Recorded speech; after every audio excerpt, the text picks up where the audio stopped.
buenas noches, ¿cómo están? Lunes 22 de agosto, el gusto de compartir con ustedes las noticias en puntos de vista en una tarde ya calurosa de 26 grados, todavía el invierno que dura, pero que ya está tomando de vuelta características de verano en cuanto a las temperaturas, al menos por esta semana, así que veremos qué nos espera, pero por lo menos estos días tendremos bastante calorcito. Buenas noches para todos, hay tanta información que ya arrancamos con las noticias.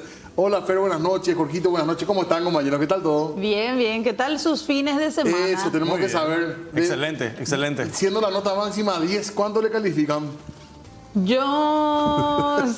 me pusiste difícil a mí, 7. Un 7. Sí. Bueno, está bien, está bien. ¿Y Jorgito? 10 de 10. 10 de 10. Si es posible, 11, 12, 13. Dios Así luego. mío.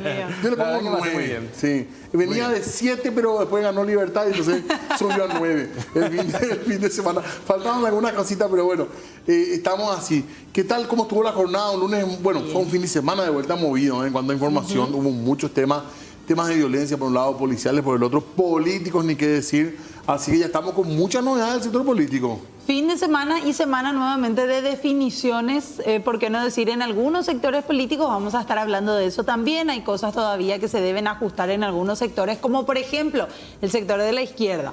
Se alargó un poco la decisión, ¿eh? Sí, y se sigue alargando, Hoy incluso una, no sé si decir desesperada, pero una nota de último momento también de Efraín Alegre. Sí. Da la sensación de que no hay en este momento un diálogo demasiado fluido entre estos sectores. Para mí sí queda el mote de desesperación, una nota desesperada ya. Más todavía nombrándole al propio Fernando Lugo en esta nota, Claro. en este comunicado, o sea, este documento oficial que firmó él mismo. Y bueno, él decía que ya se había pactado prácticamente todo con Lugo, y cosa que va a ser bastante difícil comprobar, ¿verdad? Teniendo en cuenta el estado de salud del mismo.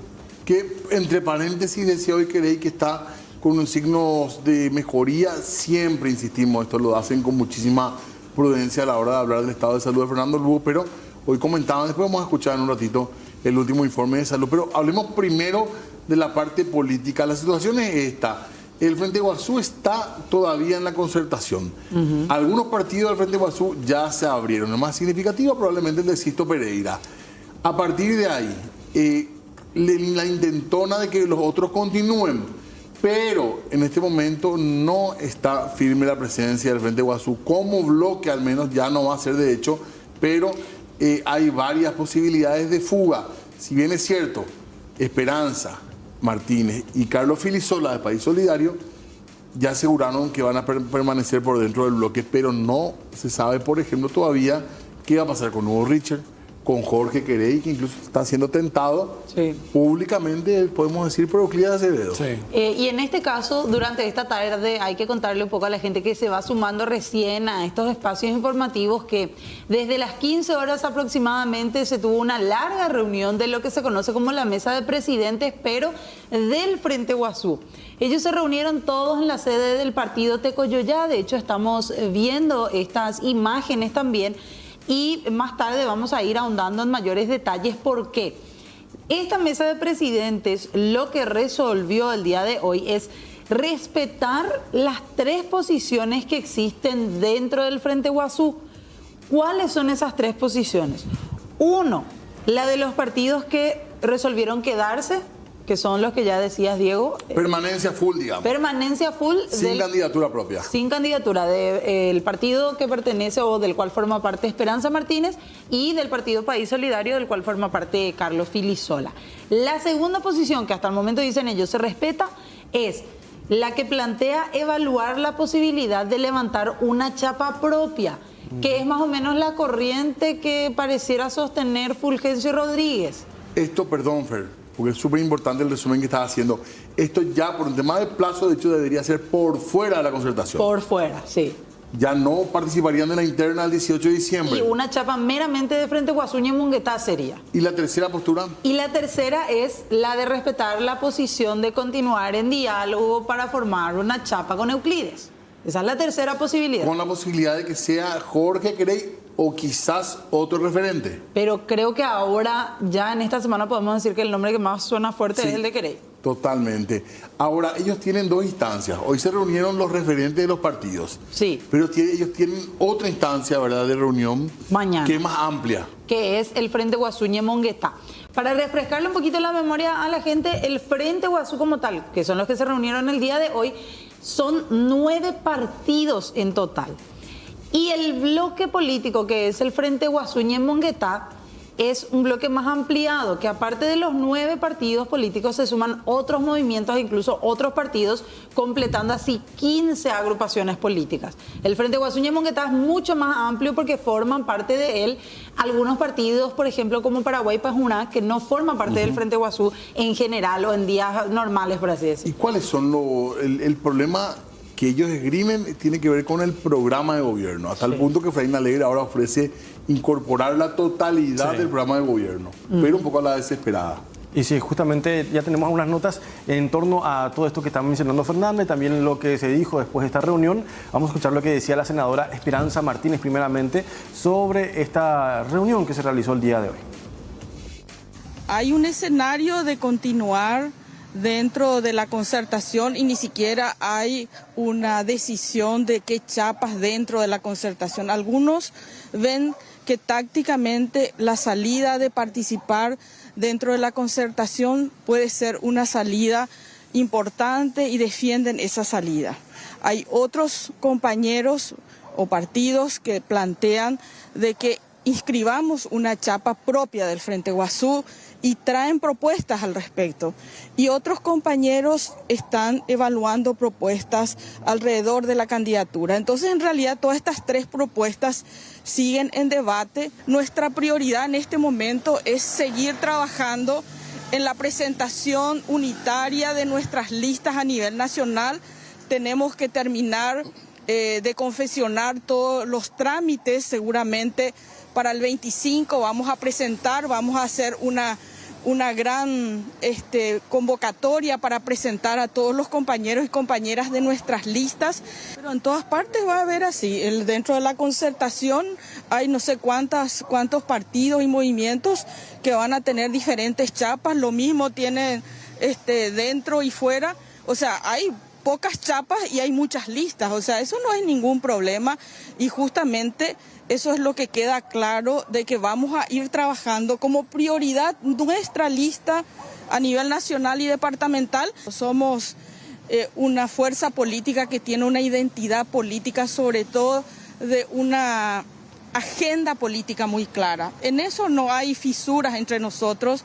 Nosotros sabemos cuál es la línea programática, cuál es la línea de lucha, cuál es la lista de cambios y proyectos que queremos colocar en el 2023. En eso no van a encontrar fisuras, acá estamos juntos. Yo creo que en este momento hay un esfuerzo de toda la oposición para trabajar, para buscar las mejores alternativas y puede ser que en este momento no todos estemos llegando a un consenso unitario, pero estamos en la construcción. A lo mejor vamos a tener por momentos caminos o tácticas diferentes, pero creo que tenemos que ser un poco más respetuosos entre los compañeros y compañeras y tratar de construir el espíritu de unidad, así como lo estamos haciendo los compañeros y compañeras del Frente Guasú.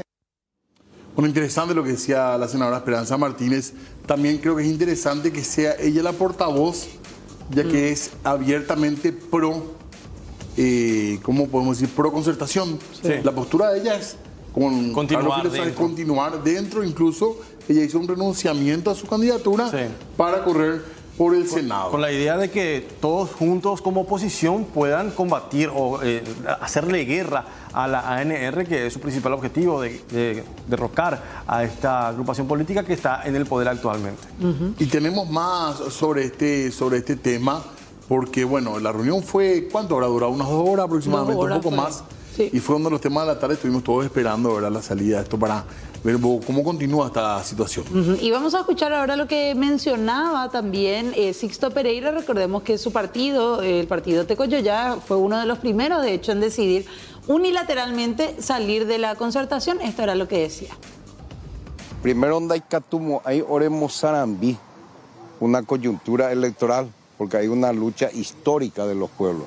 por la reforma agraria, por la reivindicación de los pueblos indígenas, por la defensa de los trabajadores, la integración sin condicionamiento, hay planteamiento de defensa de los trabajadores, un desarrollo nacional diferente, una política de Estado diferente para buscar el bienestar de todos los paraguayos y paraguayas. Pea original la hora yo topa, japearo ratificaco este día árabe, japearo hombre a la ciudadanía. De hecho, vamos a hacer, aún faltan trabajar, mejorar agenda de cómo hacer la campaña unificada en ese sentido de la salida en los departamentos sobre nuestra candidatura acordada. Y lo otro seguirá siendo parte de una discusión y luego en el proceso y en el tiempo vamos a determinar la salida que se van a dar en esa situación. Algunos aún no han definido qué posición tomar. Hay una propuesta de planteamiento de que tengamos una chapa propia como Frente Guazú Ñemonguetá y tercero, otros partidos del Frente Guazú plantear las conversaciones con otra fuerza política y en este caso conversaciones iniciales con Euclides Acevedo. La unidad por sobre todas las cosas, pero unidad no hay nadie. Unidad que significa todos esos elementos de salud, educación pública para el pueblo. Entonces, sobre esa base, bienvenido todas las iniciativas que busquen trabajar sobre acuerdos en ese sentido de que pueda buscar y generar mejores condiciones de vida para nuestros compatriotas. Bueno, ahí está Sixto Pereira hablando al final. Por momentos parece cercano a la posibilidad de una unidad y por momentos da la sensación de que faltan demasiados puntos para arreglar. Pero hay intentonas por todos lados y hay muchísimas conversaciones más allá de estas reuniones que estamos viendo. Sí. ¿Será que esta nota de Efraín Alegre logró de alguna u otra manera su cometido? Porque estábamos diciendo, de momento por lo menos, el Frente Guazú dice que como bloque o como concertación política que son ellos, no se van a retirar del frente, de la concertación, mejor dicho, por un nuevo Paraguay, que así se denomina este sector opositor, ¿verdad? Y como bien lo decían al principio del programa, parece hasta ser un acto desesperado por el simple hecho de que en esta nota dice de que van a estar metiendo prácticamente todo lo que corresponde al programa de gobierno también del Frente Guazú y ni siquiera dice que vamos a tratar de debatir ni nada por el estilo, sino que prácticamente ya dice que van a incorporar todos los planes que ya tenía el Frente Guazú en sí.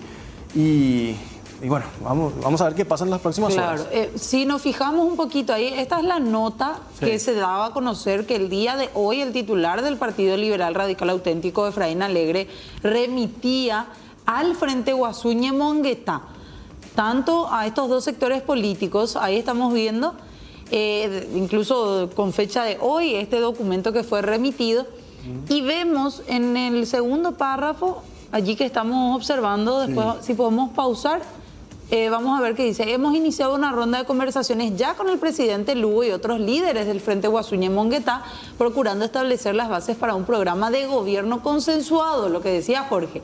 Un plan político de acción de gobierno para establecer el perfil idóneo de las personas que ejercerán los cargos de responsabilidad en el gobierno durante el periodo 2023-2028, siempre y cuando el candidato o la candidata, en este caso uno de los candidatos de la concertación, llegue al poder para ese periodo de mandato presidencial. Y abajo incluso dice que luego de debatir el plan de gobierno llegaron a un consenso de incorporar la totalidad de las propuestas del Frente Guazú Ñemonguetá al plan de gobierno que se trabaja al interior de la concertación.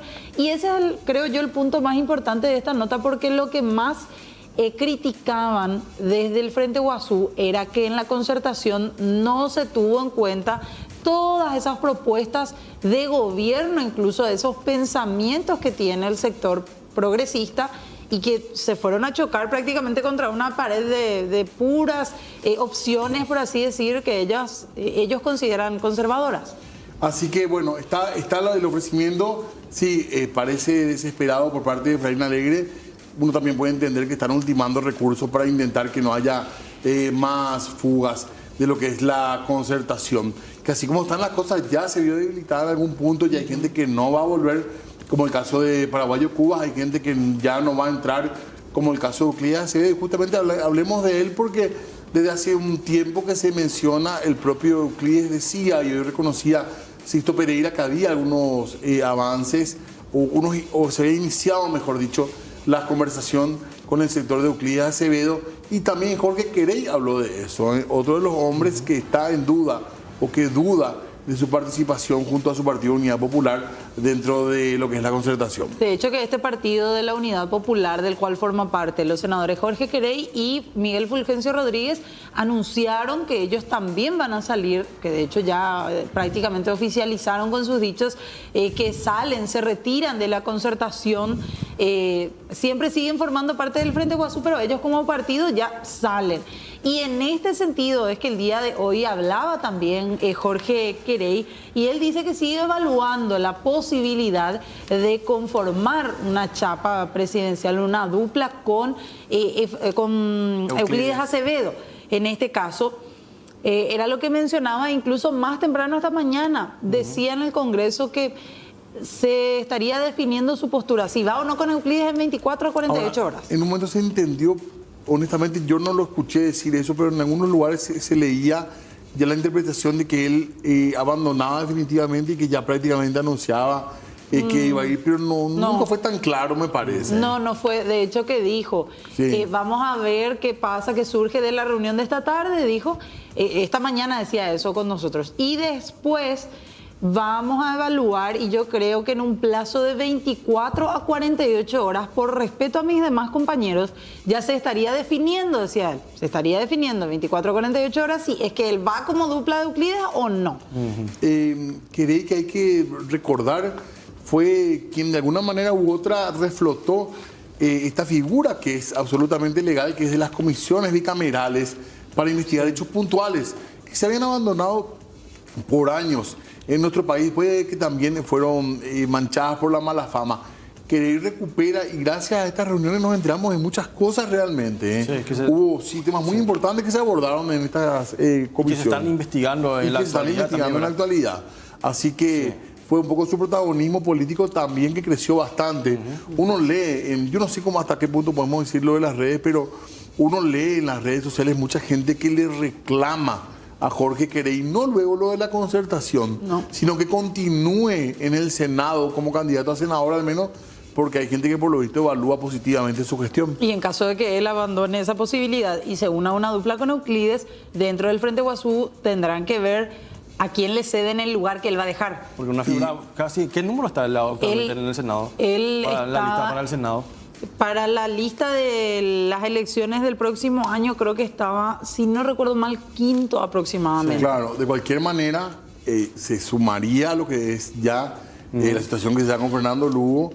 Otra resta importante sería la de Jorge Querey, porque reiteramos, es un hombre de larga trayectoria, pero que además en los últimos años ha tenido mucho protagonismo. ¿Y por qué hablamos tanto de Jorge Querey, en este caso con Euclides Acevedo? Porque la semana pasada, para hacer nada más refrescar un poquito la memoria de nuestros televidentes y los que no pudieron ver, estábamos hablando con Euclides Acevedo en una entrevista con nuestra compañera Araceli Romero, y él prácticamente como única persona nombrada en estas negociaciones para Chapa, decía el nombre de Jorge Querey. Claro. Es por ello que hoy le preguntamos justamente cómo van estas negociaciones, cómo avanza por lo menos ese diálogo con el candidato a la presidencia de la República, que va directamente ya para las generales, el señor Euclides Acevedo.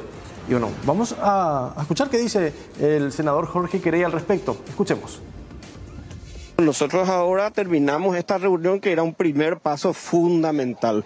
Si queremos ser institucionalistas, teníamos que cumplir con esta situación de conversarlo con todos los presidentes de los movimientos y partidos del Frente Guazú, sacar una idea en común para mantener nuestra unidad. Las personas o los movimientos o partidos interesados básicamente en el tema del acercamiento con el doctor Euclides Acevedo, entonces ahí estaremos en las conversaciones respectivas.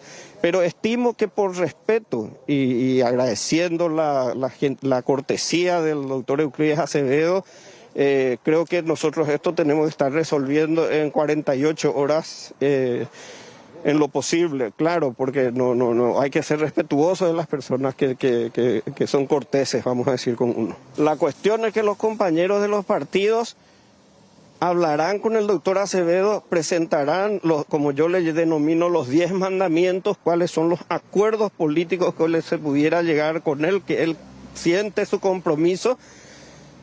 Y ahí básicamente entonces en esa situación, bueno, ahí yo expreso la disposición política si hubiera vamos a decir, un acuerdo con respecto a todos los puntos a ser planteados en esas conversaciones. Sin embargo, hay que cumplir vamos a decir, todo lo que corresponde. Hoy el Frente Guazú, mañana el Yemonguetá, y creo que en 48, 72 horas como máximo está resolviendo este tema para no dar largas tampoco. Ahí está. 48 a 72. Se extendió un poquito más el plazo. Sí, decía, 48 a 72 horas ya se tiene que resolver más o menos esto. Sí, primero era 24, 48, Sí. ahora 48, 72. Ahora aumentó un chiquitito más. Bueno, pero lo cierto y lo concreto, mientras eso sigue en conversación, el Frente Guazú también mañana otra vez se reúne, pero en este caso ya con el Ñemonguetá, con ese grupo mayoritario. Había falta un poco una ronda, parece que no tomaron el Carolina porque, ¿Por qué? porque está muy complicado el agosto en la concertación. Sí, porque desde la semana pasada se venía anunciando ya la reunión de lo que va a ser mañana y sorprendía hoy este anuncio de que finalmente se convocaba una reunión así de forma improvisada, prácticamente ya en horas de la mañana, de esta reunión entre los líderes principales de lo que es el Frente Guazú. Aguardamos un ratito para más información política.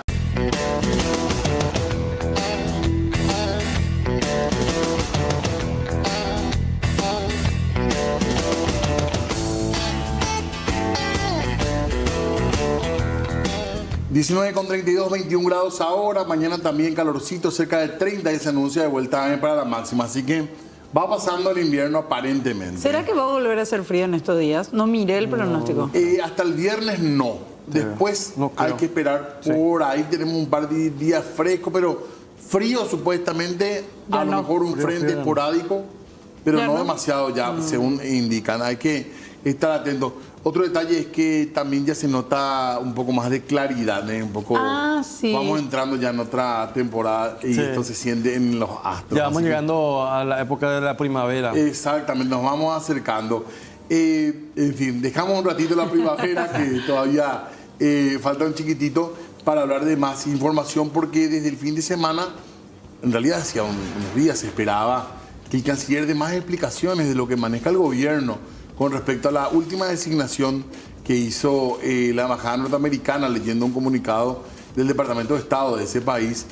Y la verdad que hasta este momento las autoridades nacionales conocen muy poco, pero se convocó al canciller para una reunión en el Senado. Sí. Una reunión con algunos legisladores. Sí, teniendo en cuenta también de que el viernes pasado se había reunido el propio Julio Arriola con el embajador de los Estados Unidos y en esa reunión hablaron acerca de esta medida que adoptó Estados Unidos y la declaración de estas personas muy importantes en la política paraguaya, como por ejemplo Horacio Cartes y también el propio vicepresidente de la República, Hugo Velázquez, como significativamente corruptos. Y en ambos casos, hasta este momento no se han dado por lo menos alguna investigación oficial por parte de los Estados Unidos, pruebas contundentes como para declararlos de esa manera, pero bueno, finalmente hoy se dio esta reunión que ya anunciaban la semana pasada y que estuvimos expectantes de lo que podría haber pasado, pero finalmente sin tantos resultados, por lo menos sin tantas luces. Claro, se realizó en lo que se conoce habitualmente los días lunes como la reunión de mesa directiva,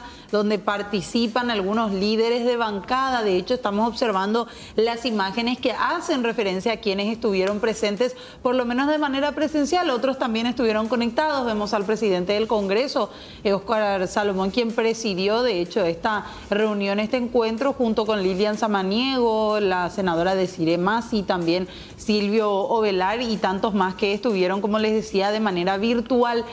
No se tuvieron tantas luces principalmente porque el protagonista de esta reunión, que era Julio Arriola, el canciller nacional, terminó saliendo por el ascensor privado que tienen ellos en esa oficina. No dio declaraciones a la prensa, solamente ya un informe un poquito más detallado en las redes oficiales del Ministerio de Relaciones Exteriores. Quien sí salió a hablar fue el senador colorado Silvio Beto Ovelar, Él fue quien dijo que la Embajada de los Estados Unidos no le facilitó ningún tipo de prueba o documentación a la Cancillería Nacional respecto al por qué o en qué se basan o cuáles son las pruebas para declarar significativamente corrupto a los políticos paraguayos, ya decía Jorge, a Hugo Velázquez y a Horacio Cartes principalmente. Sin embargo, lo que dijo en una especie de sincericidio, sin querer, queriendo, Silvio Velar, fue que confirmó que efectivamente estas pruebas no se dan a conocer porque forman parte de una investigación de los Estados Unidos. Sí. Y que por eso no quieren obstaculizar esta investigación y no se da a conocer la prueba. Criticó también Silvio Velar al presidente Mario Abdo. También. Al gobierno en sí. Al gobierno en sí, que fue tibia la postura o la reacción con respecto a este comunicado de Estados Unidos. Incluso hablan de que no nada puede ser secreto. En fin, son muchos comentarios de un cambio de postura también que hay dentro del Partido Colorado, donde primero, cuando fue el señalamiento a Horacio Cartes, hubo casi un silencio en todos los sectores y ahora aparecieron incluso los cartistas quizás hasta más cercanos a Hugo Velázquez. Con un discurso totalmente antiimperialista, incluso ya... Cipayo dijo hoy. Cipayo, que no podemos ser una aldea de los Estados Unidos, decía Silvio Velar. E incluso comparaba y decía, atendelo, y vamos a escuchar la entrevista, porque en un momento Silvio Velar dice, a los países centroamericanos se le hace este tipo de designaciones porque son repúblicas bananeras y nosotros no. Nosotros somos una república soberana, independiente, respetada.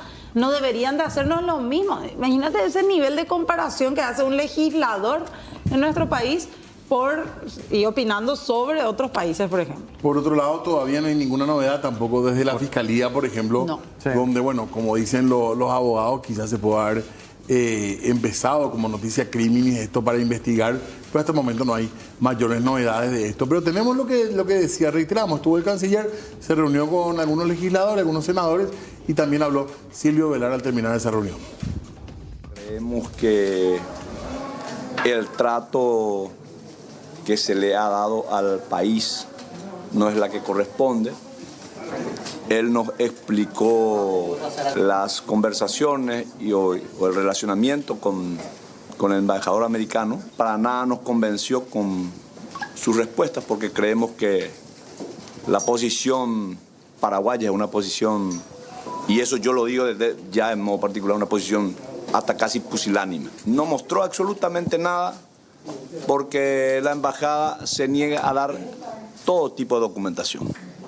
O sea, ellos vienen, designan, no dan pruebas y se niegan a dar cualquier tipo de información porque dicen de que eso puede obstaculizar con la investigación que están realizando. ¿Qué debería hacer el gobierno ante esta situación? Dice usted una conducta más firme, pero ¿qué acción concreta es la que usted plantea? Y que actuemos como una república, no como una colonia. ¿Pero qué sería eso, cortar las relaciones con Estados Unidos? No, yo no estoy diciendo, yo no digo que se corten las relaciones, pero ser mucho más firmes. El canciller dijo que seguiría conversando, pero no dio muchas esperanzas de que haya demasiados cambios en el relacionamiento. ¿Se confirma entonces que ellos están realizando una investigación en los Estados Unidos? Y se confirma de que ellos siguen con este tipo de procedimientos, pero lo llamativo es ¿por qué con el Paraguay actúan de esta manera? ¿Los Estados Unidos actúan con la Argentina y con el Brasil de la misma manera?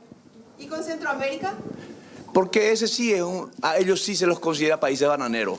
Ocurre que nos dan un trato similar a los países de Centroamérica. Y ese es mi reclamo. Yo creo que somos una república soberana e independiente. Lo que se hizo fue un show mediático. Lo que me parece que correspondía era que los Estados Unidos, al tener esta información, remitiera a la Cancillería y la Cancillería finalmente comunique como corresponde. No en un escenario casi teatral mediático. Fíjense, los días viernes ahora la gente ya espera como si fuese una final de campeonato mundial. Bueno, hubo otras perlitas también hoy, ¿verdad? Unos cruces también que están habiendo. Y de vuelta, desafío a pelea, que parece ser la nueva modalidad. Decía a su salida Silvio Velar que tuvo una diferencia de palabras, por lo menos hasta el momento, con el presidente del Congreso, que él va a conversar o que le espera mano a mano, dijo, y cuando se le consulta a qué se refiere mano a mano, verse con el presidente del Congreso, les decía no, a conversar, a discutir también si quiere.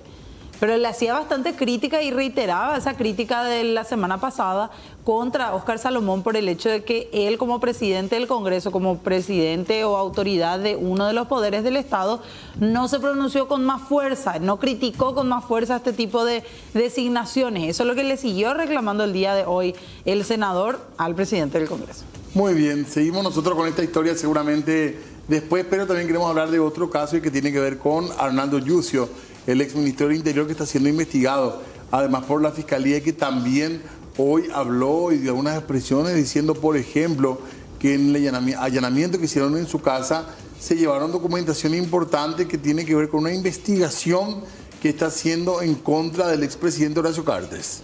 Exactamente, y en ese sentido criticó nuevamente Yucio al Ministerio Público por llevar adelante lo que él considera una conspiración penal y hasta fiscal tras haberlo imputado por cohecho pasivo agravado en carácter de autor por supuesto relacionamiento con el brasileño sindicado como narcotraficante Marcus Vinicius Espíndola, marqués de Padua.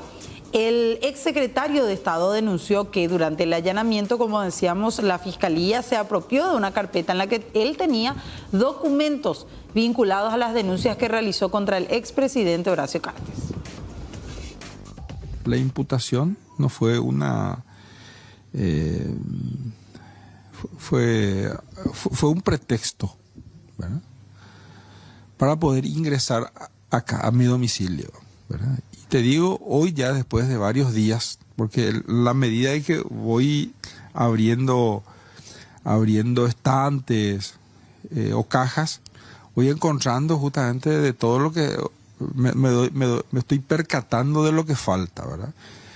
Entre las cosas que un par de días después busqué y ya no encontré, fue justamente un legajo, una carpeta que contenía gran parte de la investigación que nosotros estábamos llevando a cabo contra el señor Horacio Cartes, presentando como casi una especie de trofeo de guerra, ¿verdad?, el allanamiento de mi domicilio, ¿verdad?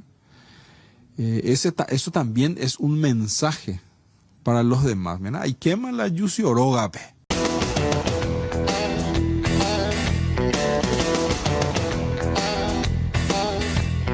Continuamos informando aquí en Puntos de Vista y a continuación hablamos acerca del exintendente de la ciudad de Lambaré, Roberto Cárdenas. Es que el Tribunal de Apelación Penal de Central ratificó la condena de 8 años de cárcel para el exintendente de Lambaré, repito, Roberto Cárdenas. Así también quedó firme la condena respecto a otros procesados, esto en el marco del proceso abierto por el caso del desvío de 860 millones de guaraníes que debían ser destinadas para la construcción de escuelas en el año 2016. En su momento, un tribunal de sentencia dio por probada la lesión de confianza al realizarse una transferencia de fondos por obras no realizadas, que ni siquiera fueron fiscalizadas. Los camaristas María Teresa González de Daniel, Óscar Juan Rodríguez Kennedy y Guillermo Silich firmaron la resolución que confirma las condenas de los encausados.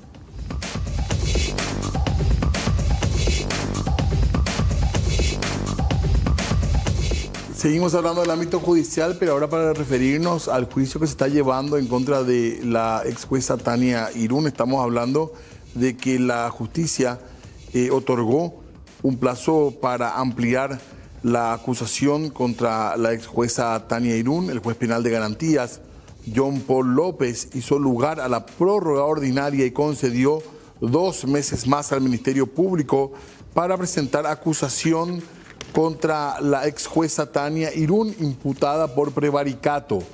El 3 de octubre es la nueva fecha para presentar el requerimiento conclusivo.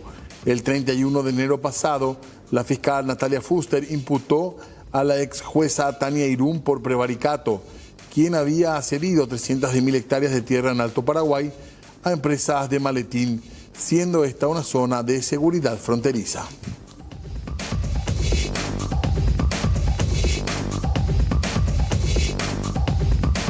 Cambiamos de tema, pero siempre manteniéndonos en esta línea porque arrancó el juicio contra exministros de Agricultura y Ganadería. La defensa del exministro de Agricultura, Rodi Godoy, en este caso recusó al Pleno del Tribunal de Sentencia y logró finalmente suspender el inicio de este juicio oral y público por un hecho de supuesta lesión de confianza y estafa que causó en perjuicio de 68.000 millones de guaraníes al Estado paraguayo, dinero que debió favorecer a productores frutihortícolas entre los años 2012 y 2013. También en esta misma causa está enjuiciado el exministro Enzo Cardoso, acusado en esta causa, como les decía. El Tribunal de Sentencia está a cargo e integrado por los jueces Elsa García, quien es la presidenta, además de Jesús Riera y Héctor Fabián Escobar.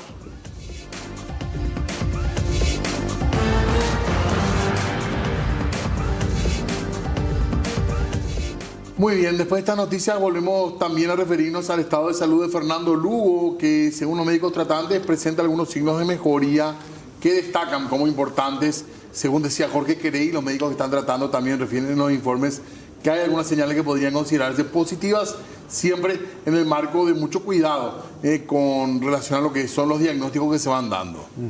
Y hasta van a intentar ya en esta ocasión retirarle la sedación y también el respirador correspondiente, y esto obviamente significaría un avance muy importante en cuanto a la salud del expresidente de la República, actualmente senador y líder del Frente Guazú. Y bueno, vamos a ver también qué estaría pasando en las próximas horas, porque esto también depende de su reacción del cuerpo, cómo reaccione ante la falta de estos equipos y también ante la falta de estos sedantes, porque recordemos, son más de 10 días el internado actualmente en este hospital privado, bajo sedación y también con aparatos respiradores. Un paso muy importante en cuanto al avance de su salud. Hoy sí, en un momento dado, con perdón, porque yo no manejo los términos técnicos de los médicos, pero decían que en un momento dado, por ejemplo, respondía a pequeños estímulos que le iban como probando, digamos, para ver y tratar de evaluar seguramente, y también decían que abrió los ojos. Eso señalaban como un aspecto positivo en el marco, reiteramos, todavía de un cuadro bastante delicado. Habló con nosotros, de hecho, esta tarde-noche el senador Jorge Querey, médico de cabecera, integra todo este equipo también que está bajo el cuidado o está cuidando la salud, mejor dicho, de Fernando Lugo, y esto era lo que decía. Es importante recalcar que desde hace 72 horas hemos tenido progresos sucesivos, metas que hemos ido alcanzando con respecto a retirar los soportes, los medicamentos, etcétera. Y cada momento, cada periodo de tiempo que va pasando, estamos encontrando signos de mejoría significativa. Hasta tal punto que esta tarde ha estado muy reactivo, él ha respondido a los estímulos que se han planteado, ha abierto los ojos, es decir, hay signos que todavía son aislados para hablar muy, vamos a decir, intensamente cuál es el fin de la historia, pero para la recuperación de algo tan severo que tuvo, creo que para nosotros por lo menos todo el equipo médico que estuvimos acompañando, hoy ha sido un gran día para nosotros. Hay signos muy esperanzadores de que él pueda recuperarse significativamente usando la terminología de los últimos tiempos. Esa apertura ocular es un signo y esa respuesta ocular a estímulos es una respuesta muy positiva cuando uno se pone a evaluar un poco los signos neurológicos. La idea es retirarle el respirador y los sedantes en lo posible el día de mañana. Hoy le hemos hecho los controles tomográficos y el cerebro está en proceso de cicatrización en la lesión que él ha tenido. Muy bien, 20,4, 21 grados la temperatura. Nosotros también aquí en Puntos de Vista no queremos olvidar a la gente del país, a los paraguayos, paraguayas que están lejos de la patria de alguna manera, trabajando, haciendo su vida más allá de la frontera, pero que siempre, por supuesto, también con el vínculo, con el cariño y con las historias para contar desde el extranjero. Así que, Fer, Jorgito, si les parece, le damos las buenas noches ya a Mirta, que está en zona de Olavarría, en la Mirta Argentina. Cantero. Mirta Cantero. Bienvenida. Mira, con tanto folclore atrás también parece. Hola Mirta, buenas noches. Hola, muy buenas noches para todos y a toda la audiencia de mi amado país. Gracias por recibirnos, por dejarnos entrar a tu vida y que cuentes un poquitito tu experiencia migratoria. Mirta, contanos por favor, ¿hace cuánto que estás en la Argentina? ¿Cómo fue para que te vayas? ¿Y qué estás haciendo ahora? ¿En qué andas ahora, digamos?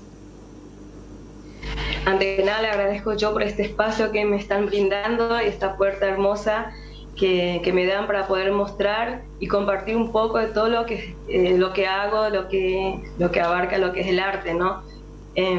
Bueno, hace 19 años que estoy acá en Argentina viviendo junto con mi familia, lo cual el amor me trajo aquí y bueno, formé mi hermosa familia. El arte en sí siempre abarcó lo que es toda mi vida. Desde chiquitita siempre me encantaba pintar, crear, dibujar, y a medida que fui creciendo eso fue fomentando. Luego cuando vine aquí en Argentina, dejé de crear por un buen tiempo porque fui mamá muy joven, al estar sola también, más allá que estaba mi marido acompañándome siempre, no fue tan fácil, pero bueno, con el correr de los años fui retomando nuevamente porque el arte siempre en mi corazón, ¿no? Y vemos allí algunas obras, estas obras que vemos detrás tuya, por ejemplo, son de tu creación. ¿Sería también algo de lo que es el ñandutí? ¿En qué tipo de arte, en qué tipo de obras te dedicas en estos últimos años, Mirta? Las obras en sí son todas creadas del corazón. Todas las obras que están viendo ahí, el arpa, la guitarra, el ñandutí, siempre nuestra artesanía presente. En sí, lo que es nuestra cultura es una inspiración que nace de mi corazón. Siempre fue como que nacen y en el momento tengo que estar dibujando y ya plasmando sobre un lienzo porque es lo que van haciendo. Y así fueron creciendo y naciendo otras obras también junto con la misma idea, ¿no? de lo que es nuestra cultura en general. ¿Y estás generando ingresos económicos con esto? ¿Estás participando de, por ejemplo, ferias? ¿Tenés algún tipo, estás exhibiendo en alguna galería allí por la zona? ¿Vendés, por ejemplo, tus cuadros, tus obras a través de las redes sociales? ¿Cómo es, por ejemplo, ser artista de este tipo allí por esa zona de Argentina? Y la verdad que no ha sido un camino muy fácil porque... más allá que yo agradezco que este país tan hermoso que Argentina me abrieron siempre las puertas donde yo iba, desde ya sea ferias, me abrieron las puertas en la rural de Buenos Aires, junto con otras artistas excelentes, la gente súper cálida, amorosa que me abrió las puertas para poder pintar desde en vivo, exponer mis obras, y eso son cosas que uno agradece humildemente siempre, ¿no? Poder compartir estas cosas y poder mostrar lo que uno, desde mi lugar, ¿no es cierto?, representando lo que es nuestro, porque en mis obras la mayor parte son nuestra cultura, nuestras tradiciones, nuestra costumbre, ¿no? Lo que yo voy mostrando. Y así fueron pasando y bueno, hoy en día, después de la dura experiencia que pasamos por el tema de la pandemia, pude generar lo que es otro emprendimiento, que son los mates, que he creado mis mates Pintar con el Alma, que es un emprendimiento que nació en esta pandemia también, y fue generando más ingresos, ponerle, porque las obras obviamente cuestan más, y hoy con la difícil situación económica que estamos pasando en Argentina, aún más cuesta. Así que agradezco igual siempre el apoyo de la gente que a pesar de todo me van brindando, así que muy agradecida siempre. Sos de Caguazú, tenemos entendido, y estás viviendo en Olavarría, que es provincia de Buenos Aires. ¿Cómo es la vida ahí? ¿Qué tipo de lugar es Olavarría, Mirta? Olavarría es hermoso, es hermoso. Yo la verdad que no tengo quejas, por decirlo así. La gente es muy amorosa. Mi familia, la familia de mi esposo siempre también es muy... siempre me llenan de mucho cariño todos, así que estoy feliz, agradecida con la gente que apoya mi arte, sobre todo, porque no es fácil en este rubro, ¿no? Que de pronto venís de otro país y estás mostrando algo que no es tan cotidiano, ponerle a lo que la mayoría ven aquí. Así que desde mi sabiduría siempre mostrando un poco de lo que yo sé, y eso me enorgullece, obviamente. ¿Tienes una página de Instagram para que la gente pueda seguir y ver también lo que estás haciendo allá? Así es. Pintando con el alma, tengo entendido que es el nombre de la página para poder observar todas las obras. ¿Cómo está ya hiciste una referencia, pero cómo está la situación de vida en este momento en la Argentina con las informaciones que nos llegan acá de una alta inflación? Así que queríamos saber cómo están ustedes en general, digamos, en las casas. Y la verdad que es difícil porque en lo que abarca la economía ha venido muy abajo, pero siempre con el optimismo de salir adelante, luchándola, porque en especial en este rubro que es el arte no es fácil, y recibir el apoyo cultural, que es lo que yo más anhelo, sobre todo, ¿no es cierto?, de mi país, para poder trabajar en sí, digamos, más flexiblemente en esto, es complicado, porque a mí me ha salido, por ejemplo, tener que viajar hasta Paraguay. No he podido ir por el tema también económico, que por supuesto abarca todo lo que es en general, porque no me rinde y no puedo en realidad. Así que es por esa razón que muchas veces he rechazado algunas ofertas maravillosas que me han hecho y no he podido viajar. Mirta, ¿hace cuánto tiempo fue la última vez que viniste a Paraguay y tenés familiares todavía por acá, me supongo? ¿En qué zona del país, Mirta?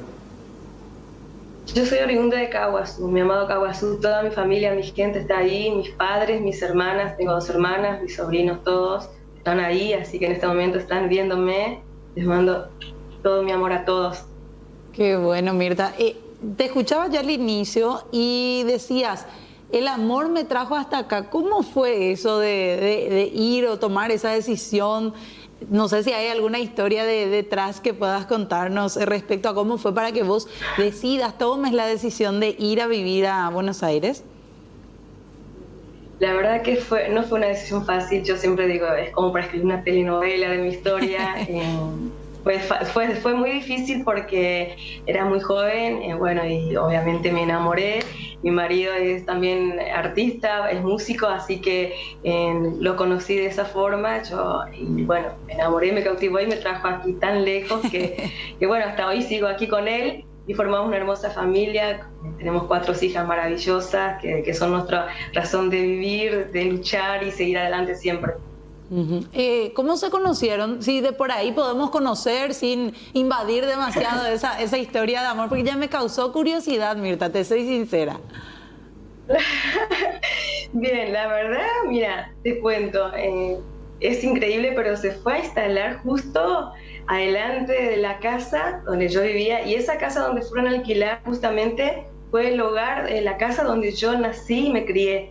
Luego nosotros nos mudamos enfrente y ellos fueron ahí. Y bueno, así fue surgiendo, lo conocí de vista y ahí surgió el flechazo, qué sé yo, y bueno, nos fuimos conociendo. No fue fácil porque mis padres siempre hasta hoy, ¿no es cierto?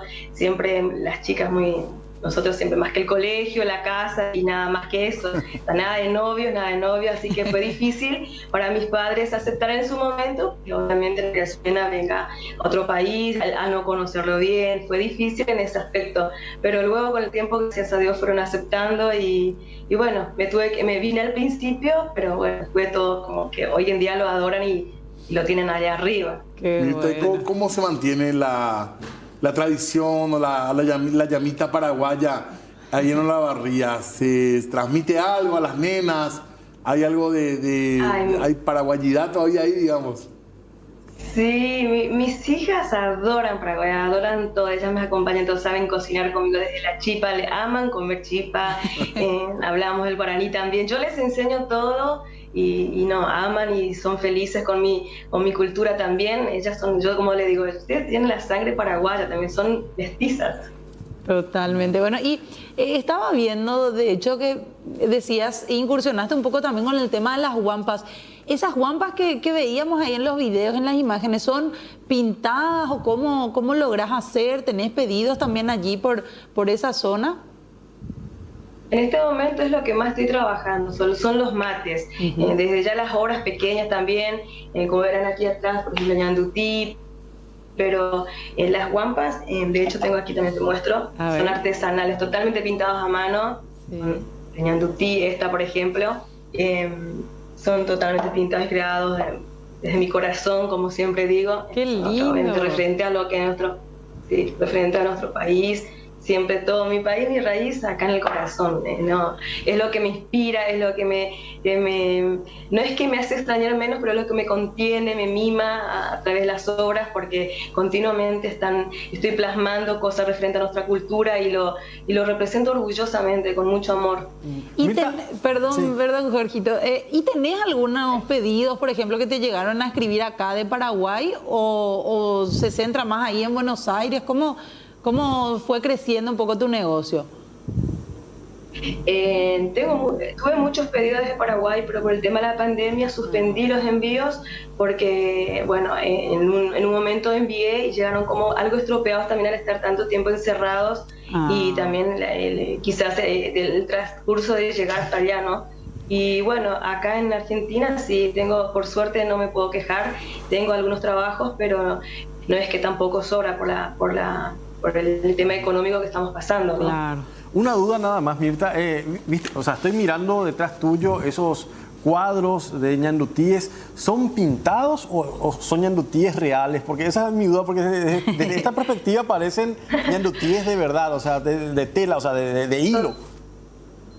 Son totalmente pintados, puntito por puntito, tiras por tiras, con pincel y pintura. Son totalmente creados por mí y pintados, sí, a mano. ¿Y de qué parte de Caguazú sos? Porque yo soy de Caguazú también, somos con pueblanos, había sido. ¿Sos allí de la ciudad misma? Mira, qué gusto. Es del barrio Centenario. Barrio Centenario, sí, zona céntrica prácticamente de la ciudad. ¿Y tu familia, tus padres están todavía allí, tus hermanos? Sí, se mudaron de ese lugarcito, pero fueron un poco más a otro lugar, pero así están, así en Caguazú todos, mis hermanas y mis padres. ¿Cuándo fue la última vez que viniste a Paraguay, específicamente a Caguazú? En marzo fue la última vez que viajé, después de 3 años, porque durante la pandemia no he podido viajar. Viajé y justo que llego tenía también algunas propuestas para ir a compartir mi arte, ¿no? Allá en Paraguay, que por suerte justo en el momento de la pandemia fue donde surgió, digamos, lo que es mi arte. Fue como que se fue reconociendo en ese momento y también donde me centré yo en lo que era mi arte, ¿no? Y bueno, ahí llevé, pero no pude llegar a esos programas porque justo había el corte de rutas y demás que había. Entonces no he podido llegar, pero yo estoy segura que en algún momento voy a volver y espero poder llegar a más lugares, ¿no? Y a más corazones, sobre todo, que hoy en día agradezco a toda la gente que apoya mi arte y sigue apoyando y cree en mí. Qué lindo, Mirta. Sí, Antes de cerrar nomás, ¿cuánto tiempo? Me quedé impresionada con esas pinturas realmente ahí que tenés a tus espaldas. ¿Cuánto tiempo te lleva terminar, por ejemplo, ya ese tipo de trabajos, cuadros así bastante grandes, pintados a mano? Y depende del tamaño y bueno, y también no olvidemos que también soy mamá y tengo una bebé de 3 años que abarca todo mi tiempo y soy mamá a tiempo completo. Hago lo que puedo y como puedo, siempre me doy el tiempo. Yo digo eso, a veces hay días que, bueno, digo, me quedo un poquito más tarde y bueno, y va surgiendo y me lleva, no sé, depende, una semana, depende. Esta hora, por ejemplo, me llevó casi 15 días realizarla. Excelente. Le sumamos un local más a visitar en tu próxima estadía por Paraguay, Mirta. Te esperamos por acá, que vengas con lo que puedas traer para mostrarnos en vivo tu arte y seguimos charlando. Un placer. Bueno, dejamos lograr todo el deporte para hablar de una triste noticia. Hoy me decían, Fer, desde Ciudad del Este, que están muy preocupados por lo que es la inseguridad que se vive, en particular en Ciudad del Este. Y con mucha hazaña, por sobre todo. Con mucha violencia, zonas céntricas, zonas residenciales también que están tan marcadas en el este. Y también otro gravísimo problema que hace años hay muchísimos chicos jóvenes adictos por las calles. Y fíjate vos, estas imágenes de circuito cerrado es bastante violenta, extraña, por sobre todo la forma en la cual actúa esta persona, en la cual se vio envuelta también. Se vio envuelto un estudiante de 17 años, quien resultó con varias estocadas, fue apuñalado en varias partes del cuerpo luego de un asalto ocurrido en el barrio Fátima de Ciudad del Este. Las imágenes que veíamos recién son muy elocuentes porque se ve como el asaltante, que posteriormente el sindicado fue detenido, agredió directamente con un cuchillo, con un puñal a su víctima para, en este caso, asaltarlo aparentemente. La policía logró detener al supuesto autor del hecho. Él había salido aparentemente recién nada más de la cárcel. Incluso decía que no recordaba qué fue lo que pasó. Fede, y una cuestión, yendo al arranque nomás del material, yo honestamente no conozco el barrio Fátima, donde está con respecto como referencia del centro, a lo mejor los amigos del Este nos ayudan con la referencia, pero mira, plena luz del día, una zona urbanizada, y mira lo que tiene que pasar este chico, es muy impresionante realmente. Y lo otro, lo que si alguien no recordar siquiera qué fue lo que pasó, mira la violencia de la que estamos hablando, perdón por lo fuerte de las imágenes, pero habla un poco también de lo que está cansada la gente en Ciudad del Este, de situaciones de violencia que se dan en muchas zonas. Sí, una reacción, diría yo, totalmente inesperada, porque no suelen actuar con tanta violencia en casos así de robos, de asaltos, pero aquí estamos hablando de que, por lo menos lo que mencionaba el propio detenido, aparte de que no recordaba nada, él decía que es adicto a las drogas. Tenemos notas respecto al tema, vamos a compartir un poco las informaciones que se iban generando a raíz de esta grave situación que involucra, como decíamos, a un adolescente de 17 años como víctima, que ahora sufrió estas lesiones bastante importantes en todo el cuerpo y se encuentra hospitalizado.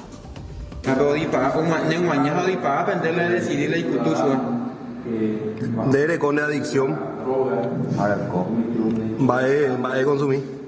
Cocaína, patilla. Francisco, ¿a poco tiempo que me llevé de la cárcel, verdad? Un año, 8 meses. ¿Más por tentativa de homicidio hoy? Sí. Soy cuando la landa o no va a venir. La intención la voy a decir, cuando así se más también. Hoy que en cirugía. La que llevé a la porque aguantar la segunda no necesita esa intención. Además se porta te va a dar ese tú haces ahí vamos te vas a zapatillas yo cuida algo te voy a ver. ¿Te acordás algo? Sando, ahí la se ve video va a seguir no la sala ya para pero no deja. Pero de asumir de ella como Francisco. De ella. Esa intención va a ser toda capaz, te no me la dejando. Niña arrepentirle ella pobre. Ainda gosto mais essa visa drogado la landa ya esa visa vida ni que pe aus ya son ahí se consciente de la landa po va cada vez que sea ayuda perdón y va la gente para siendo que sea intentar y familia ahí de ahí cope teléfono eventeta de yugo una droga genera se va no ya de no va no ya le recogió el teléfono una madre no le puede apoyar a un hijo para que haga así. Lastimosamente él así. ¿Él por qué estuvo en la cárcel? Y no sé, tuvo un enfrentamiento luego con su padrastro. Y por eso se fue. Ya. Él no vive contigo, ¿verdad? No vive conmigo. Ahora nomás me llamaron y yo vine para entregarle a mi hijo, lo vine. Pero, ¿dónde fue atrapado él por la policía? Y ahí en la casa de su tía mismo. Cañera por otro lado allá. Y estaba endrogado, se quedó quietito y no lo atraparon. Él se entregó normalmente. ¿Vos ya hablaste con los familiares del Sí, joven? hablé con mi prima y eso. ¿Cuántos años tiene tu hijo, señora? 25 años tiene. 25 años, él es adicto luego. Adicto es. ¿Ella tiene entrada a la cárcel o no? ¿Tiene antecedentes? Sí, tiene. Hace un mes que salió. Justamente sobre tu consulta, Diego, decía, la zona del barrio Fátima está un poquito más alejada del centro y sería más cerca del área 4, entre área 3 y área 4.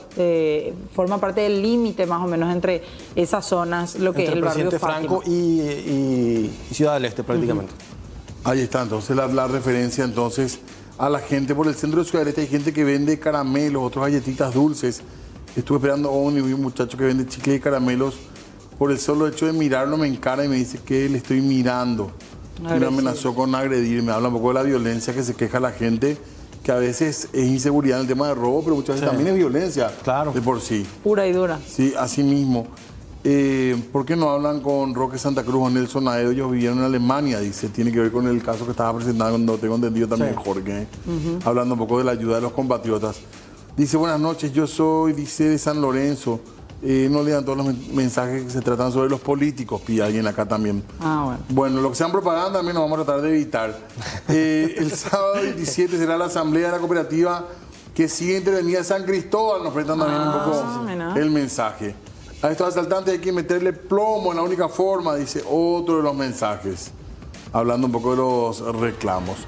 Dice, ¿cómo le encontramos a la artista? Creo que se llama Pintar con el alma. Pintar con el alma, Mirta Cantero. Así la van a encontrar. A ver un poquitito. Bueno, más mensajes de gente que está en el extranjero también para alguna futura entrevista. Qué bueno. Así que buenas noches a todos, dice.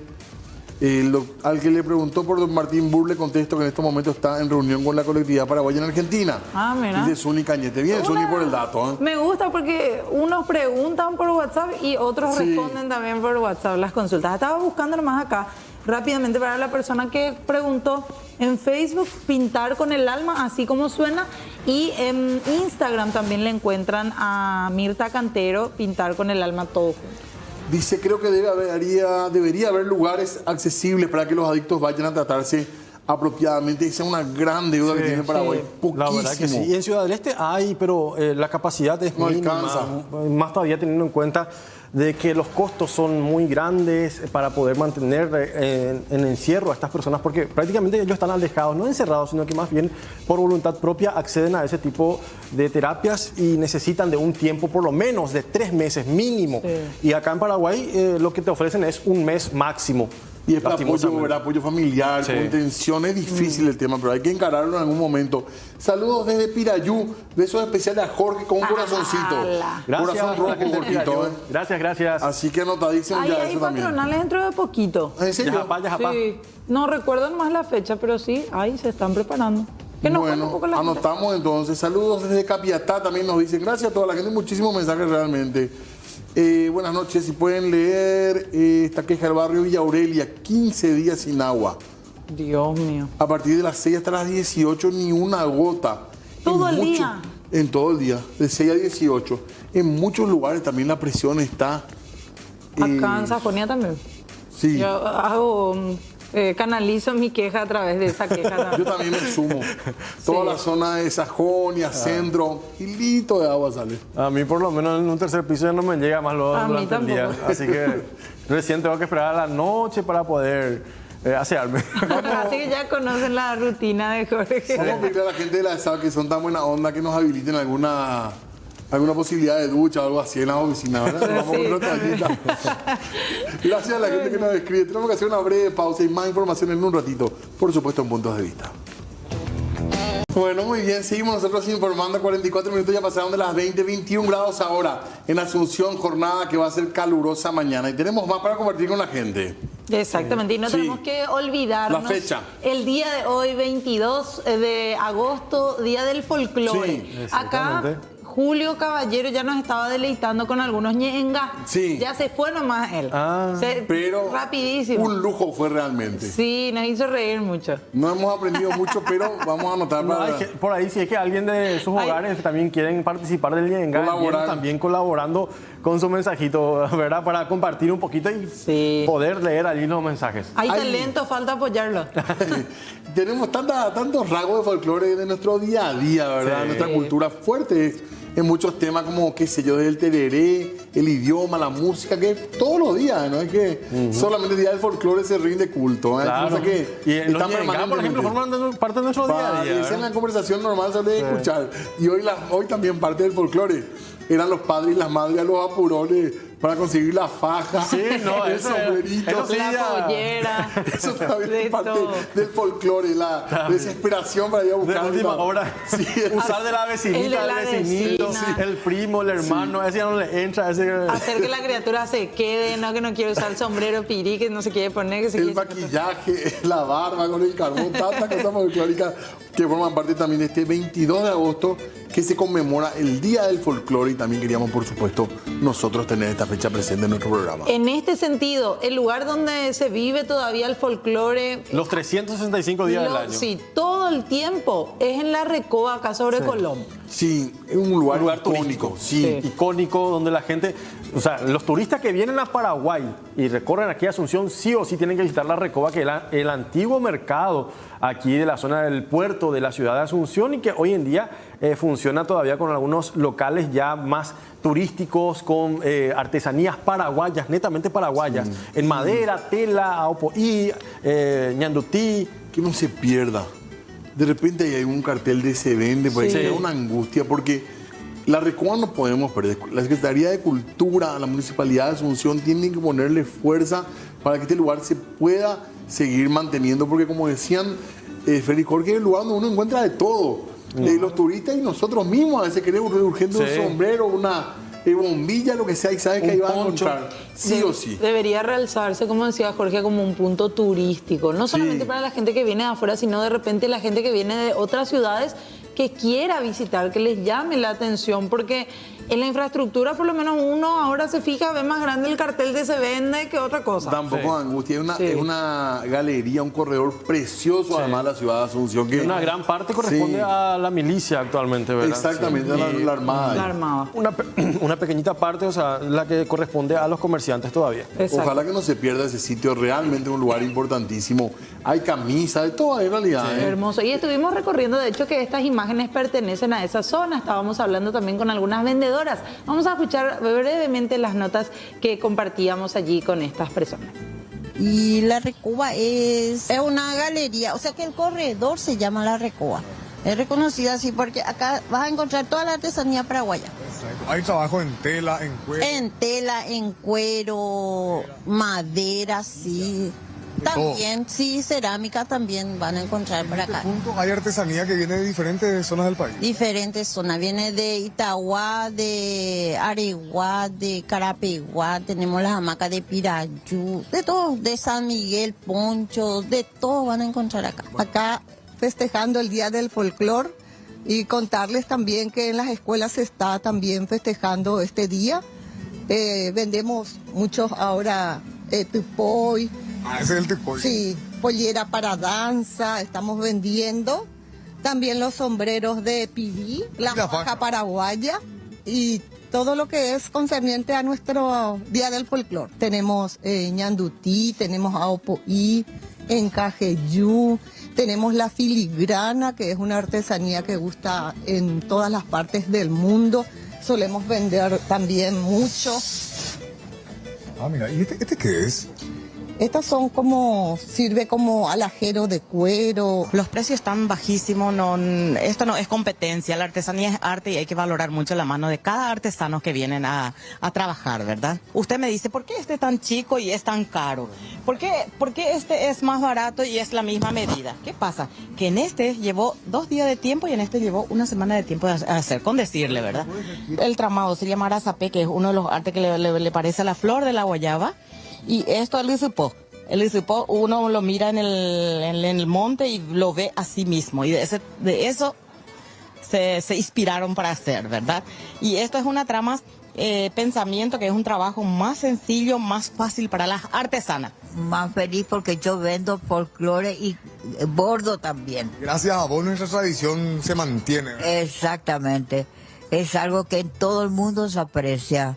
Inclusive más que acá en el Paraguay. La gente de afuera a veces valora los detalles. Sí, la gente de afuera no puede creer tanto trabajo a mano, que es lo que le caracteriza, ¿verdad? ¿Hasta qué hora tienen ustedes? Y horario corrido hasta las 5, 6, sí. 5 o 6 de la tarde. Bueno, Día del Folclore, entonces ahí está la Recoba, hay que ir, ante cualquier posibilidad de que uno tenga un paseíto por ahí, que está lindo y también para estimular un poco el movimiento ahí en la zona. Nosotros seguimos con la información y queremos mostrarles estas imágenes que tienen que ver con un accidente que se produjo esta tarde en zona de obras y que realmente luego mirando las imágenes hay que decir que esto pudo haber sido muchísimo más grave y que por suerte se puede contar solamente, digamos, desde el aspecto de los daños materiales. Un dato no menor, por ejemplo, vean ustedes cómo cómo quedaron incrustadas estas varillas de hierro por el lado del conductor, inclusive, por lo menos en la primera vista que estábamos, en cuanto a los videos, los reportes, las fotografías también mostraban cómo estas varillas de hierro se incrustaron por por lo que corresponde al lado del conductor, lo que da a suponer de que el conductor pudo haber terminado gravemente herido. Sin embargo, afortunadamente esa situación no se dio y se trata de un joven, 21 años, tiene el conductor, se llama Sergio Sebastián Villalba Estigarribia, quien cayó en uno de los canales de la zona de estas obras del futuro túnel de Tres Bocas, donde están, por ejemplo, donde se dividen las ciudades de Villa Lisa, San Lorenzo y Fernando de la Mora.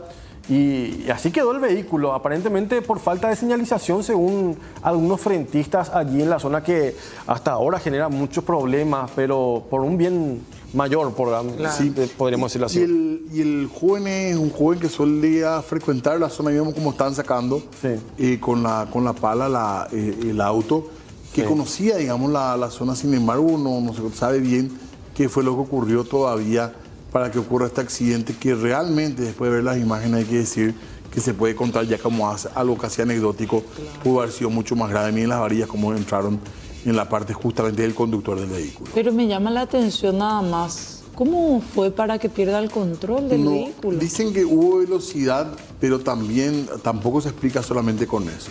Puede haber sido una distracción. Sin entrar a jugar en este caso, en algunos países ya recomiendan que los celulares se pongan en la valijera directamente del auto si uno no puede controlar el tema de tener el celular en la mano. Pero es cierto también bastante peligroso que esté así, a cielo abierto. No, le recontra falta medida de seguridad. No alcanza lo que hay ahí. Eso es lo que son unas bolsas de arena. No, poquísimo. Muy angosta está la ruta esa parte, teniendo en cuenta de que anteriormente era dobles carriles de ambos lados, tanto de entrada y salida. Entonces, aparte y el tránsito que hay ahí, aunque ahora ya la gente opta por buscar alternativas. Algunos huyen de ahí. Claro, pero igual hay otros que necesariamente, por ejemplo, tienen que pasar por esa zona. De repente, quiero creer que algún desvío, intentando desviar a otro vehículo, quizás se pudo haber generado esta situación, ¿verdad? Terrible todo lo que tiene que ver con las imágenes que respectan a la zona de obras de Tres Bocas, que recordemos, esta obra tenía que ser entregada supuestamente en diciembre de este año, pero va a tener un retraso de 5 meses más o menos. Lo inicial, ¿verdad? Esperemos que sea solo eso. Claro, y ya hay quejas de la gente allí en la zona. Sí, que los falta, comercios. Sí, los comercios que cerraron, lo de los siempre. Que viven allí también, que no pueden meter y sacar sus vehículos. A falta de acceso peatonal. Hasta eso. Los peatones, no olvídate.